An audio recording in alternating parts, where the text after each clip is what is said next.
السلام علیکم ورحمۃ اللہ وبرکاتہ۔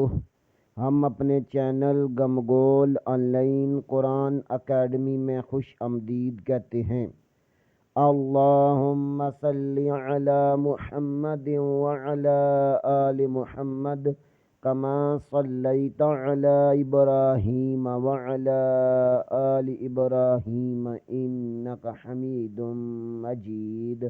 اللہم بارک علی محمد وعلی آل محمد کما بارکت علی ابراہیم وعلی آل ابراہیم انک حمید مجید۔ اللہ پاک سے دعا ہے کہ اللہ تعالی ہمیں اس نیک کام کا ثواب ہمارے والدین، ہمارے اساتذہ اکرام اور تمام مومن مردوں عورتوں کو عطا فرمائے، آمین ثم امین یا رب العالمین۔ اعوذ باللہ من الشیطان الرجیم، بسم اللہ الرحمن الرحیم۔ آؤ تجوید سیکھیں کے سبق میں آج ہم تختی نمبر 11 کا پارٹ 5 یعنی 5واں حصہ اور آخری حصہ پڑھیں گے۔ جیسا کہ آپ پیچھے پڑھ چکے ہیں کہ اس علامت دال کو جزم کہتے ہیں، جس حرف پر جزم ہو اسے ساکن کہتے ہیں۔ جزم والا حرف اپنے سے پہلے متحرک حرف سے مل کر پڑھا جاتا ہے۔ حمزہ ساکنہ کو ہمیشہ جھٹکا دے کر پڑھیں۔ حروف قلقلہ 5 ہیں: قاف، طا، با، جیم، دال۔ ان کا مجموعہ قطب جد ہے۔ قلقلہ کے معنی جنبش اور حرکت کے ہیں۔ ان حروف کے ادا کرتے وقت مخرج میں جنبش سی ہو جس کی وجہ سے آواز لوٹتی ہوئی نکلے۔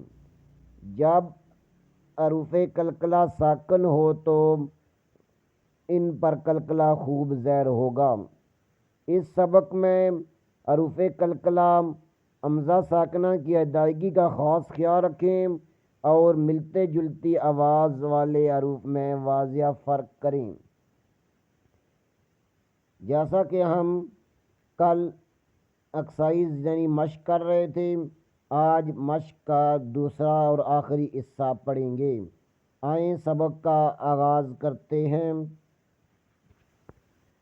شأن، کأسن، بئس، یشاء، نشاء، اسم، یبحث، احیا، اخری، اذهب، اشدد، ارقب، حشرت، نشرت، احضرت، طمست، فرجت، نصفت، یظلمون، یظلمون، یظہر، اصبر، بینکم، بینہم، فضلک، علیہم، اعمالہم، اعمالکم،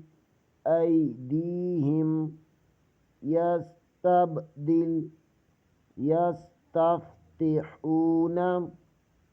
آج کے لیے اتنا ہی، انشاءاللہ اگلے سبق کے ساتھ دوبارہ حاضر ہوں گے بشرطِ زندگی۔ تب تک کے لیے اجازت۔ آپ حضرات سے اپیل کی جاتی ہے کہ چینل کو لائک کریں، سبسکرائب کریں اور زیادہ سے زیادہ شیئر کریں تاکہ باقی لوگ بھی اس سے فائدہ اٹھا سکیں۔ السلام علیکم ورحمۃ اللہ وبرکاتہ۔